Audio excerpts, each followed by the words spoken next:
Good morning friends. आज हम देखेंगे अक्यूज एंड पुलिस का रिलेशन, जिसमें तीन या चार केस लॉ देखेंगे, दो एमसीक्यू देखेंगे और एक लैंडमार्क जजमेंट देखेंगे, Joginder Kumar versus state of UP. ठीक है, ये क्या है? अक्यूज पुलिस रिलेशन मतलब जब आप अरेस्ट कर लिया, जब पुलिस ने क्या किया, पुलिस ने अरेस्ट कर लिया। अब अरेस्ट कर लिया तो ये तो आपके खोपचे में आ गया, तो अब इसके साथ आपके कैसे रिलेशन है, आपको किन किन चीज़ों को पालन करना होगा, नहीं करेंगे तो अरेस्टेड पर्सन है वो लाइबल फॉर बेल हो जाएगा और आप पे डिपार्टमेंटल इंक्वायरी भी हो सकती है, मे बी डिपार्टमेंटल इंक्वायरी। ठीक है, और इसका पालन नहीं किया गया Bihan Kumar versus state of Haryana में 2025 का केस लॉ है बिहान का, ये भी हम देखेंगे। इससे रिलेटेड केस लॉ भी देखेंगे, दो एमसीक्यू भी देखेंगे। ठीक है, दो एमसीक्यू भी देखेंगे लास्ट में। ठीक है, तो अब कह रहा है कि आप अरेस्ट करके ले आएंगे तो पहला काम करेंगे सेक्शन 48 ऑफ बीएनएसएस और 50A of CrPC, right to inform relative. Relative को या फ्रेंड को इन्फॉर्म करोगे आप, रिलेटिव और फ्रेंड को इन्फॉर्म करोगे। दूसरा आपकी लाइबिलिटी है, किसकी लाइबिलिटी? ये सब पुलिस की लाइबिलिटी बता रहे हैं। ठीक है, क्योंकि जब आप अरेस्ट करके ले आए हैं, और ये जितनी भी लाइबिलिटी हैं ये आपके केस लॉ इसमें मेंशन है।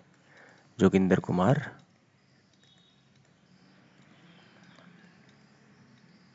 वर्सेस स्टेट ऑफ यूपी, ये 1993 का केस लॉ है। ठीक है, ठीक है, पहला तो 48 का कंप्लायंस करना होगा। दूसरा सबसे इंपॉर्टेंट कंप्लायंस है 53, सेक्शन 53 और बीएनएसएस और 54 ऑफ बीएनएसएस। ये क्या है? Medical examination of accused person. आपको मेडिकल एग्जामिनेशन करवाना है एक्यूज पर्सन का। ठीक है, अगर आप ये नहीं करवाएंगे तो ये इसका राइट है, इसके लिए ये कोर्ट में एप्लीकेशन दे सकता है कि मेरा एक मेडिकल एग्जामिनेशन करवाया जाए। उसका कारण क्या है कि मान लीजिए किसी का मेडिकल एग्जामिनेशन नहीं करवाया गया और 48 घंटे बाद उसको मेडिकल एग्जामिनेशन करवाया गया। ठीक है, तो ये 48 घंटे बीच में तो पहले कूटेगी पुलिस, दूसरा में भी हो सकता है उसको ड्रंक करा दे, ड्रग्स दे दे, समथिंग कर दे, तो जो अब मेडिकल एग्जामिनेशन आएगा उसमें एज ए एविडेंस के रूप में वो आएगा। ठीक है, तो तुरंत ही अरेस्ट के बाद तुरंत ही इसका मेडिकल एग्जामिनेशन कराना बहुत ज़रूरी है। ठीक है, तो आपको 53 का कंप्लायंस करना ही करना है। तीसरा देख लीजिए, रिलेटिव का हो गया। हाँ, तीसरा है 47। तीसरा कंप्लायंस जोगिंदर कुमार का है या पुलिस एक्यूज रिलेशनशिप में है, सेक्शन 47 ऑफ बीएनएसएस और section 50 of CrPC, ground of arrest. आपको अरेस्ट करने का ग्राउंड बताना पड़ेगा। क्यों? जो भी कंप्लायंस है उसका एक अपना कारण है। क्यों? क्योंकि वो उसी के अकॉर्डिंग बेल के लिए अप्लाई करेगा। आप किसी को बेल के लिए डिनाई नहीं कर सकते। ठीक है, आपको बेल के लिए अप्लाई वो इसी हिसाब से वो करेगा। ठीक है, उसको ये भी बताना होगा कि आप बेल के लिए लाइबल हो। ठीक है, ये भी आपका जो है 54 ऑफ सीआरपीसी है सेक्शन। ठीक है, और चौथा इम्पोर्टेंट कि जो स्टेशन डायरी होती है, स्टेशन डायरी जिसका जिक्र 48 का सब क्लॉज 4 में किया गया है या 50 का सब क्लॉज 4 में किया गया है, उस स्टेशन डायरी में आपको एंट्री करना होगा और एंट्री में ये भी करना होगा कि आपने किसको इन्फॉर्म किया है। इन्फॉर्म किसको किया है मतलब 48 का जो कंप्लायंस किया है अपने बीएनएसएस का, ये भी आपको स्टेशन डायरी में एंट्री करना होगा। उसके बिना आप बच नहीं सकते। ठीक है, तो आपको ये 4 कंप्लायंस करना है। ठीक है, तो सुप्रीम कोर्ट कहती है कि आपको करना। अच्छा, इसमें क्या हुआ था, एक केस लॉ है बिहान वर्सेस स्टेट ऑफ हरियाणा का, इसमें क्या हुई थी कि पुलिस उसने सीसीटीवी मांगा था, पहले तो सीसीटीवी ले आइए।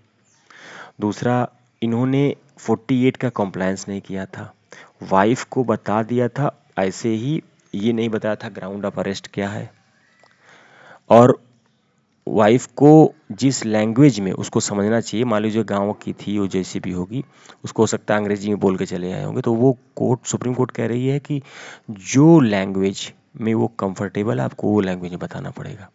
तो 48 का कंप्लायंस इन्होंने नहीं किया था, सीसीटीवी मांगने पे सीसीटीवी नहीं दिए थे, तो ये मैटर सुप्रीम कोर्ट में गया था। केस लॉ है इसका,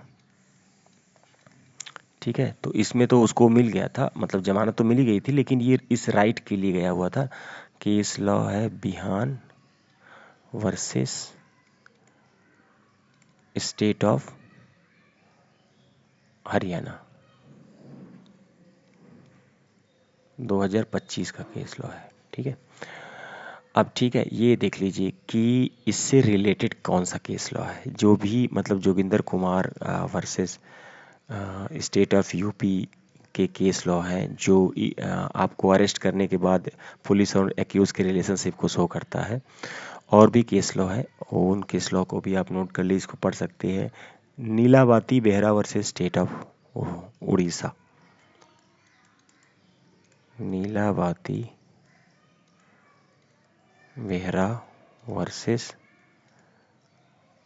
स्टेट ऑफ उड़ीसा, 1993 का केस लॉ है। दूसरा केस लॉ है आपका state of MP, state of MP versus Shyam सुंदर त्रिवेदी, ये 1995 का केस लॉ है। तीसरा केस लॉ आप बहुत ही लैंडमार्क जजमेंट है, इसको आप लोग जानते हैं, डीके बसु, ठीक है। तीसरा केस लॉ है डीके बसु, ये अरेस्ट के दौरान गाइडलाइन को शो करता है, स्टेट ऑफ वेस्ट बंगाल, ठीक है। ये 1997 का केस लॉ है, ठीक है। अब कोर्ट ये कह रही है कि फेलियर ऑफ कंप्लाई ऑफ एवं प्रोविजन, कौन सा provision, 47 of BNSS plus 48 of BNSS plus 53 of BNSS plus 48 of sub clause 4, ये बीएनएसएस की धाराएं हैं। इसके रिस्पेक्टिव में आप देख लीजिए, ये है 50 सब क्लॉज ए, ये है 50, ये है 54 और ये है 50 का सब क्लॉज 4 सीआरपीसी।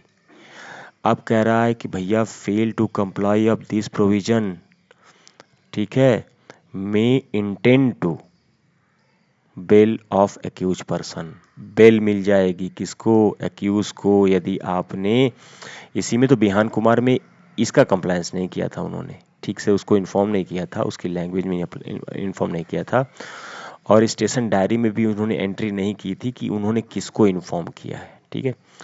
और दूसरा क्या होगा, maybe start the departmental inquiry, departmental inquiry against that police वाला, ठीक है, उस पुलिस वाले के खिलाफ जो है डिपार्टमेंटल इंक्वायरी स्टार्ट हो सकती है, ठीक है। तो ये है आपका 47, 48, 53, 48, ठीक है। ये जोगिंदर कुमार की गाइडलाइन है, उसके रिलेटेड केस लॉ है। अब आप दो क्वेश्चन चाहें तो कर सकते हैं, ये मैं आप लोगों के लिए एमसीक्यू बनाया हुआ हूँ। Under the which section of the BNS A police officer can arrest a person without an, ठीक है। इसका केस, ये पहले वाले का आप आंसर बताइएगा, और इसके बाद दूसरा है, दूसरे का भी आंसर आप बताइएगा। इसका आंसर बता के आप कहते हैं कमेंट सेक्शन में आप हमको कमेंट कर दीजिएगा, ठीक है। मैंने आपको बताया, mandatory for police officer inform the person arrested without warrant about the right of bail if offence is not liable, ठीक है। तो ये इसका आंसर 54 है। मैं आपको बता दूं 54 मैंने आपको बताया नहीं है। ये भी है कि आप किसी को अरेस्ट करके ले आएंगे तो उसको ये भी बताएंगे कि ये राइट ऑफ बेल है आपका, ये अगर नॉन वेलेबल ऑफेंस है तब भी आपको बताना होगा कि आप बेल ले सकते हैं, ठीक है। ये 54 इसमें इसका आंसर है। और इसमें इसमें BNSS में इसका डी आंसर है। ठीक है, तो थैंक यू।